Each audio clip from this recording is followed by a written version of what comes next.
ರಾಮಾಯಣ ದಿನ 13 ಭರತ ಮತ್ತು ರಾಮನ ಭಾವನಾತ್ಮಕ ಭೇಟಿ ಚಿತ್ರಕೂಟದ ಅರಣ್ಯಕ್ಕೆ ಭರತ ಮತ್ತು ಅವನ ಬಳಗ ತಲುಪುತ್ತಾರೆ.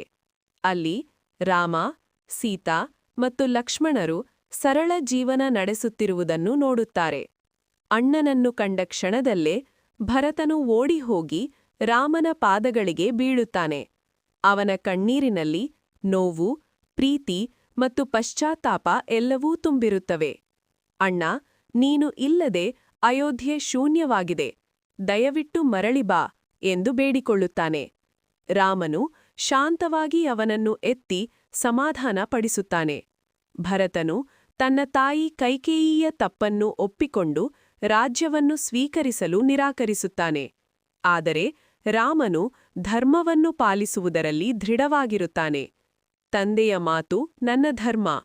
14 ವರ್ಷಗಳ ವನವಾಸವನ್ನು ನಾನು ಪೂರ್ಣಗೊಳಿಸಲೇಬೇಕು. ಈ ಮಾತು ಕೇಳಿ ಭರತನ ಹೃದಯ ಮತ್ತಷ್ಟು ದುಃಖದಿಂದ ತುಂಬುತ್ತದೆ. ಕೊನೆಗೆ ಭರತನು ಒಂದು ವಿನಂತಿ ಮಾಡುತ್ತಾನೆ.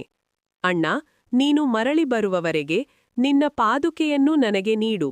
ನಾನು ಅದನ್ನು ಸಿಂಹಾಸನದ ಮೇಲೆ ಇಟ್ಟು ನಿನ್ನ ಪ್ರತಿನಿಧಿಯಾಗಿ ರಾಜ್ಯವನ್ನು ನಡೆಸುತ್ತೇನೆ. ರಾಮನು ಒಪ್ಪುತ್ತಾನೆ.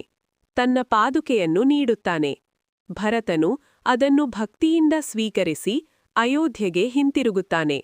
ಅವನು ರಾಜನಂತಲ್ಲ, ಭಕ್ತನಂತೆ ಮತ್ತು ಸೇವಕನಂತೆ ರಾಜ್ಯವನ್ನು ನಡೆಸಲು ತೀರ್ಮಾನಿಸುತ್ತಾನೆ.